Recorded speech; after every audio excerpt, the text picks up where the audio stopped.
اچھا، میں تقریباً 9 سال سے ٹیچنگ کے شعبے سے وابستہ ہوں۔ 9 سال پہلے ہم نے ایک اکیڈمی بنائی تھی اور بعد میں پھر ہم نے اسی اکیڈمی میں ایک اسکول بنا لیا تھا۔ اچھا، اس سارے کے سارے عرصے میں لاتعداد اسٹوڈنٹس ہمارے پاس آئے اور میں بڑے دعوے کے ساتھ کہہ سکتا ہوں کہ ان تمام اسٹوڈنٹس میں سے بے شمار اسٹوڈنٹس ایسے تھے جو کہ نہ صرف تعلیم کے شعبے میں کامیاب ہوئے بلکہ دیکھا گیا کہ وہ جو پریکٹیکل لائف تھی اس میں بھی کامیاب ہوئے۔ اچھا، میرا یہ ماننا ہے کہ کوئی بھی انسان بغیر محنت کیے، بغیر کوشش کیے کامیاب نہیں ہو سکتا۔ ایسا ہو نہیں سکتا کہ کوئی بھی انسان راتوں رات کامیاب ہو جائے۔ اب کسی بھی انسان کی کامیابی کو جب آپ دیکھتے ہیں تو اس کے پیچھے اس کی محنت، اس کی سٹرگل اور اس کے پیچھے کوئی نہ کوئی فارمولہ یا لاجک ضرور ہے۔ اچھا، کوئی بھی انسان جب اس فارمولہ کو سمجھ لے گا اور اس فارمولہ کو اپنی لائف میں امپلیمنٹ کرے گا تو وہ بھی کامیاب ہو جائے گا۔ اچھا، مسئلہ یہاں پہ پیدا ہوتا ہے کہ جب انسان کسی دوسرے انسان کی کامیابی کو دیکھتا ہے تو اس کے دل میں بھی خواہش ہوتی ہے کہ وہ بھی کامیاب ہو جائے۔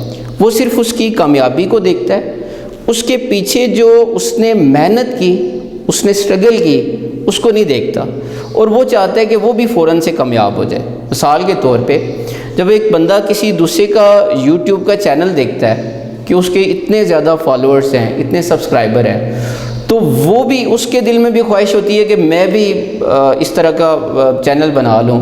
اب وہ اس وہاں تک پہنچنے کے لیے شارٹ کٹ یوز کرتا ہے، رانگ وے یوز کرتا ہے، ٹھیک ہے، ڈیفرنٹ ایپس یوز کرتا ہے۔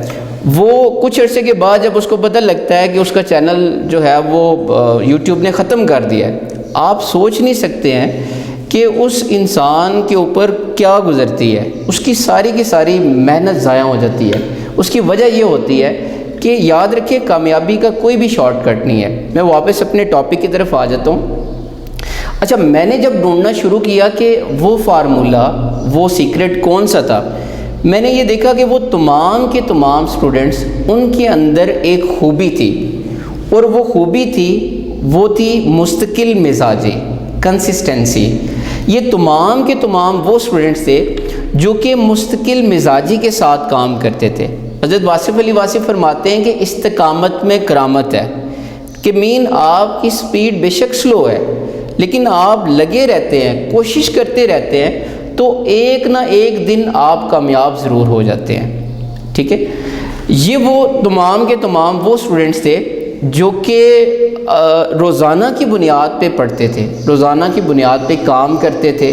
جو ان کو ہوم ورک ملتا تھا یا جو ان کا ٹیسٹ ہوتا تھا وہ روز کا روز کام کرتے تھے، اور جب امتحان قریب آتے ان کی ساری تیاری مکمل ہوتی، انہیں کسی پریشانی کا سامنا نہیں کرنا پڑتا اور وہ بڑی آسانی کے ساتھ کامیاب ہو جاتے۔ اس کی نسبت وہ اسٹوڈنٹس جو کہ پورا سال نہیں پڑھتے، جب امتحان قریب آتے ہیں، آخری 2 ماہ رہ چکے ہوتے ہیں امتحان ہونے میں، تو یہ جب پڑھنا سٹارٹ کرتے ہیں تو ظاہر سی بات ہے پورے سال کا کام ان کے پاس ہوتا تھا۔ وہ اس کے لیے بہت زیادہ سٹرگل کرتے تھے، ایون کہ راتوں کو بھی جاگنا، راتوں کو جاگتے، اس کے بعد ہر وقت پڑھتے رہتے، اس کے باوجود ان کے نمبر کم آتے۔ اب ظاہر سی بات ہے کہ ایک انسان پورا سال محنت کرتا ہے اور جو دوسرا انسان ہے وہ صرف 2 مہینے محنت کرتا ہے، تو دونوں کے رزلٹس میں فرق ہوگا۔ آج دنیا اس بات کی تحقیق کرتی ہے، اس ریسرچ پہ پہنچ چکی ہے کہ آپ نے اگر کسی بھی کام میں ایکسپرٹ ہونا ہے اس کے لیے آپ کو 10,000 گھنٹے چاہیے۔ آپ کسی بھی کام کو 10,000 گھنٹے جب دیتے ہیں آپ اس میں ایکسپرٹ بن جاتے ہیں، ٹھیک ہے۔ تو آج کا جو ہمارا یہ ٹاپک ہے کہ آپ اپنی زندگی میں ایز اے اسٹوڈنٹ کیسے مستقل مزاج ہو سکتے ہیں، اس کے لیے کچھ ٹپس ہیں۔ اس میں سب سے پہلی جو ٹپ ہے کہ بی پرو ایکٹیو۔ آپ اپنے اندر یہ خوبی لے کے آؤ، بی پرو ایکٹیو۔ بی کا مطلب ہوتا ہے پہلے، پرو ایکٹیو کا مطلب ہے تیار، آپ پہلے سے تیار رہیں۔ اب یہ ہے کہ جو بھی لیسن ٹیچر نے آپ کو کل کلاس میں پڑھانا ہے، آپ اس کو ایک دن پہلے ہی گھر سے ریڈ کر کے جاؤ، دیکھیں جو ایک پیریڈ ہوتا ہے وہ تقریباً 40 سے 45 منٹ کا ہوتا ہے. ریسرچ یہ بتاتی ہے کہ جو انسان کا مائنڈ ہے وہ کسی بھی چیز پہ جو فوکس کر سکتا ہے وہ صرف 20 منٹ کر سکتا ہے. اچھا 20 منٹ تک آپ کو کوئی بھی لیسن یا کوئی بھی چیز جب سمجھائی جائے گی وہ آپ کو صحیح سمجھ آئے گی. اب 20 منٹ کے بعد آپ کی جو سیکھنے کی صلاحیت ہے یا جو سمجھنے کی صلاحیت ہے وہ کم ہو جاتی ہے. اس کا مطلب ہے 20 منٹ کے بعد ٹیچر جو آپ کو سمجھائے گا وہ آپ کی میموری میں کوئی اچھی طرح سے آپ کی میموری میں نہیں رہے گا. اب اس کا ہوگا یہ کہ 20 منٹ کے بعد جو ٹیچر سمجھائے گا وہ آپ کو صحیح سمجھ نہیں آئے گی، اور دوسرے دن جب آپ سے پوچھا جائے گا تو آپ کو اس کنسیپٹ کے بارے میں کچھ بھی پتہ نہیں ہوگا. اب اس کا حل یہی ہے کہ جو لیسن ٹیچر نے پڑھانا ہے آپ وہ لیسن پہلے ہی گھر سے ریڈ کر کے جاؤ اور مائنڈ میپ کے ذریعے آپ اس کے کی پوائنٹس نوٹ کر لو. ٹھیک ہے. دوسری جو چیز ہے وہ ہے آسک کوشچنز، کہ کلاس کے اندر ایک بات یاد رکھیں کہ جتنا آپ ایکٹیو رہیں گے، آپ جتنا کوشچنز پوچھیں گے آپ اتنا ہی زیادہ سیکھیں گے. اب یہاں پہ کوشچن پیدا ہوتا ہے کہ ایک لیسن جو ٹیچر نے آپ کو کل پڑھانا ہے آپ وہ پہلے سے ہی پڑھ چکے ہیں تو پھر آپ کو اسکول جانے کی ضرورت کیا ہے. اچھا یاد رکھیں ٹیچر کا کام صرف آپ کو پڑھا دینا نہیں ہے، ٹیچر کا کام یہ ہے کہ وہ جو کنسیپٹ ہے اس کنسیپٹ کے بارے میں آپ کو بہترین طریقے سے سمجھانا، یہ ٹیچر کا کام ہے. اور سیکھنے اور سکھانے کا جو بنیادی کلیہ ہے وہ یہ ہے کہ کوشچن پوچھے جائیں، سوالات پوچھے جائیں. جب آپ کوشچن پوچھتے ہیں آپ زیادہ سیکھتے ہیں. شیخ سعدی کا جملہ ہے کہ جو جتنا زیادہ پوچھتا ہے وہ اتنا زیادہ سیکھتا ہے. جب آپ گھر میں ریڈ کریں، لیسن کو ریڈ کریں گے، آپ کو جو جو پوائنٹ سمجھ نہیں آئے گا آپ نے ایک پیج لینا ہے، اس کے اوپر وہ کوشچن بنا لینا ہے. دوسرے دن جب ٹیچر وہ آپ کو پڑھانے کے بعد جو جو چیز آپ کو سمجھ نہیں آئی تھی آپ نے وہ سوالات آپ نے اپنے ٹیچر سے پوچھنے ہیں. اس طرح وہ چیز آپ کو، وہ کنسیپٹ آپ کو صحیح طریقے سے سمجھ آئے گا. تیسری جو بات ہے وہ ہے ریوائز دا لیسن، ایک کہ جو لیسن آپ نے سمجھ لیا اس کو یاد بھی کر لیا اور ایک بار آپ نے اس کو لکھ بھی لیا. اب آپ کا کام ہے کہ اس لیسن کو پکا کرنے کے لیے اس کو 24 گھنٹے کے اندر اندر ریوائز ضرور کریں. جب آپ کسی لیسن کو 24 گھنٹے کے اندر ریوائز کرتے ہیں تو وہ لیسن زیادہ دیر تک آپ کی میموری میں رہتا ہے، آپ اس کو بولتے نہیں ہیں. لیکن یہ دیکھا گیا ہے کہ آپ جو لیسن جس کو آپ نے ریوائز نہیں کیا ہوتا وہ ایک ہفتے کے بعد جب آپ اس کو چیک کریں گے وہ آپ کو بھول چکا ہوگا.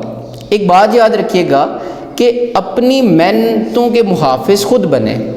آپ نے دیکھیں جب کوئی بھی لیسن جب آپ اس کو یاد کرتے ہیں تو آپ کا زیادہ وقت لگتا ہے، لیکن جب آپ اس کو فرسٹ ٹائم جب آپ یاد کرتے ہیں زیادہ وقت لگتا ہے، لیکن جب آپ اس کو ریوائز کرتے ہیں تو آپ کا تھوڑا سا ٹائم لگتا ہے، 2-3 منٹ لگتے ہیں.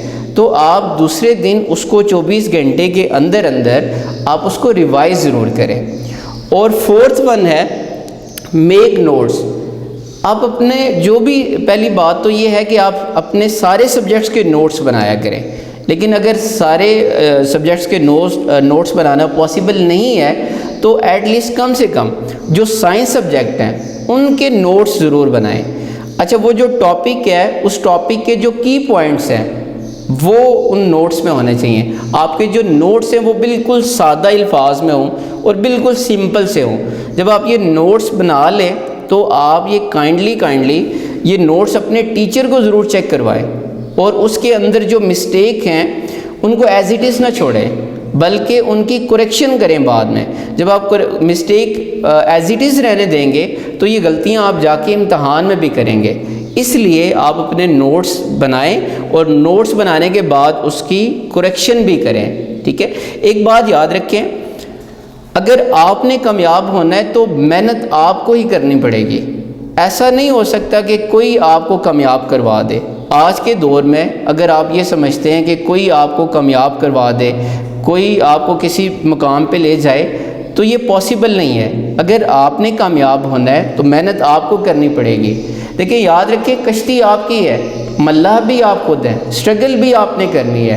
اب ایسا نہیں ہو سکتا کہ منزل آپ کی طرف چل کے آئے، آپ کو منزل کی طرف چل کے جانا پڑے گا، ٹھیک ہے. یاد رکھیے کبھی بھی جو پیاسا ہوتا ہے وہ کنواں جو ہے وہ پیاسے کے پاس نہیں آتا، پیاسے کو چل کے جانا پڑتا ہے کنویں کی طرف. تو آج کا جو ہمارا یہ ٹاپک تھا کہ آپ کنسسٹنسی ایک ایسا عمل ہے، ایک ایسا مزاج ہے جو کہ آپ کو لائف میں کامیاب کروا دیتا ہے.